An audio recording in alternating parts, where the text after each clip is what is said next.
What's up, everybody? I'm Cuzzo Costo. This is my life story from innocent child to convicted killer. I got that part 2 for y'all. All right, so, yo, Justin, can I slide in the cell for a second? I gotta holler at you, bro. And good luck for the tobacco and food. Yeah, bro, come in. Cause, like, I need to talk to you. Yeah, what's up? As soon as I go in, we sit down. One thing y'all need to know before I start talking.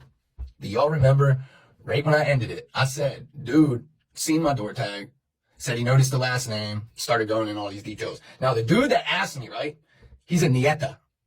Okay, that's a gang out of Puerto Rico, but there's a lot of them in PA, so they out here too. Now, Justin, he's a white dude, right? Something you guys need to know.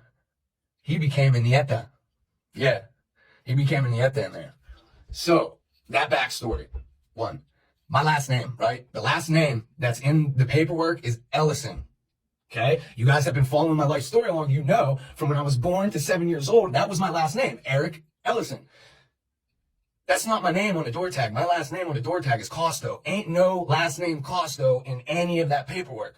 But see, this is a very good lesson for all y'all in life in general, not just prison. Don't be so quick to correct somebody. Don't be so quick that I'm smart, I know the right answer. No, sometimes it's best to just smile, let that soak in. Because let's say if I would have, hey, yo, I don't know what you're talking about, blah, blah, blah, blah, blah, blah.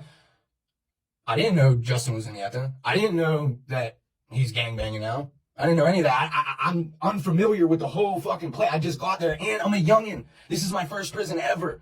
So everything that I'm doing is from what I learned from experience and everything I was schooled on by my old heads. Like, real shit. Big shout out to Fred Cleckley.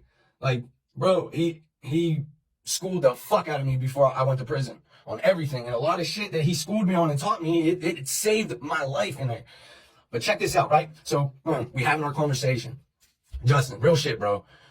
What is you telling everybody you in here for? Like, what's your MO? Like, look, bro, we gotta stick together. Like, ain't too many people from around our area and shit. Like, I need to know what you telling everybody so I can have your back on shit. I'm not trying to look stupid, none of that. Like, I got your back, you got my back. And he's smiling. He feel like, yes, he on my side. And Justin knows. He knows how I am. I don't need nobody to help me. I don't need no protection. I don't care how big dude is. I'll die protecting myself. He knows that shit. So he's looking at it as like, yeah, I got Cuzzo on my side. So he doesn't lie. Now, if I would have came at him on some other shit, like, yo, what you got my name in your mouth for? La, la, la.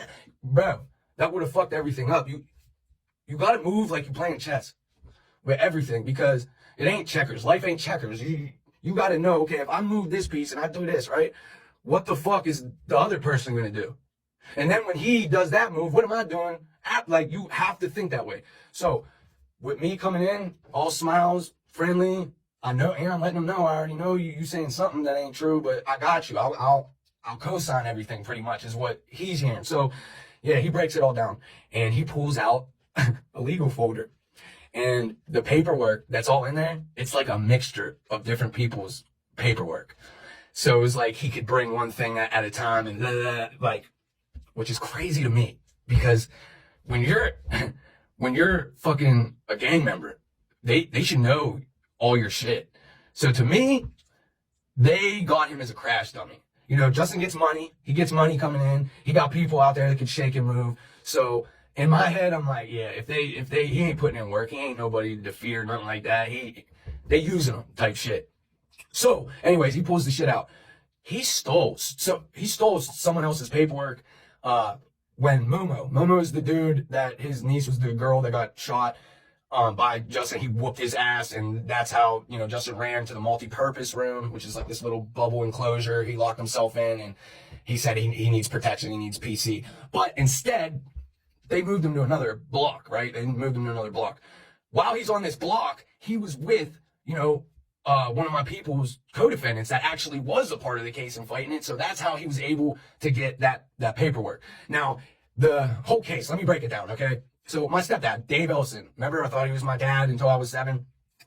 He got indicted along with a bunch of other people that have been in my life since I was a baby. Uncle Johnny, he's not me and my brother's real uncle, but he was our dad's best friend, best man in the wedding. And he actually used to date Ryan Sheckler's mom. Don't know if you guys know the skateboarder. He had a reality show on MTV. But yeah, Uncle Johnny happened to be at one of the X Games and met his mom, and yeah, they hooked up and shit and started dating. But long story short, they get indicted, okay? Everyone was bringing in bales of marijuana from Mexico to Arizona, and then from Arizona, it would come out to PA and get distributed all over Western PA. And it was $1 million drug ring. They would get all these beat up, demolished cars, and they would stuff them with bales, you know, hide them in these cars, and then they would fucking take all these fucking cars with all these bales all the way across the country, and then it would land at my brother's and my stepdad's home. He has a warehouse, and they would bring all this shit in there, bust everything down, and then start distributing. Well, as I'm locked down in the county for my homicide, we're all watching the news, and boom, what pops up?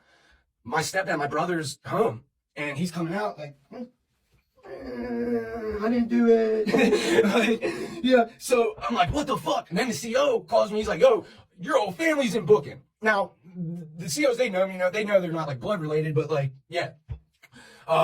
So that's the whole background story. Now, Justin's using that to try and make it seem like that's what he was involved in. That's why he's in prison. The shooting the little girl, that's fucking nothing, right? So why would I be involved in any of this? Justin had articles of my case. So he had this whole entire story like, yep, this is my family and shit. We was doing this and this dude, that's my little cuz. He vicious, he's savage. He was already talking about me to all these people. Like saying I was this is before I even got there. So as he's breaking all this down, showing me what he showed him and shit, at the same time, he's telling me like, you're good, bro. You're good. Like they all know about you already. I've been talking you up. I've been saying this, da. That's what's up, bro. All right. Now I know the whole story. Bet. Nah, bro. You ain't getting me. So I go out the yard, right?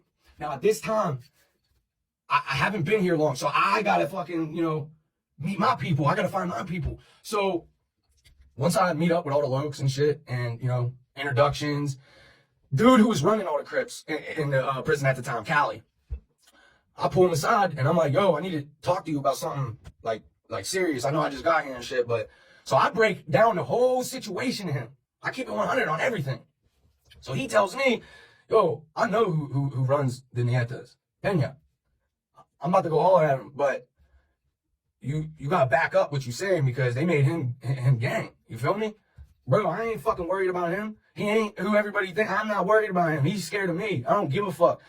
So he go to him. Now, the leader dude, he's on the other side of the jail. So the prison yard is huge, okay? There's a fence that divides everything, but you know, you can see each other. So, cuz yo, come here. Yo, this a new bloke, just got to the prison and shit. Yo, he put me on point with something, need to holler at you. Da. So break it all down, right? And he like, you gonna stand on that? Because you need to say what you just said in front of him and shit, and we're gonna see what's up. Yeah, I don't give a fuck. Now Justin, he ain't prepared for this shit at all. He's thinking I'm an ally, we all cool and shit. Yeah, no. So go back to the block, get prepared for next yard. Next yard, it's like that. Now Justin, he got the message, yo, make sure you out at yard, but he don't know what's about to happen. He don't know. So I hate to do this to y'all again, but I'm leaving y'all with another cliffhanger.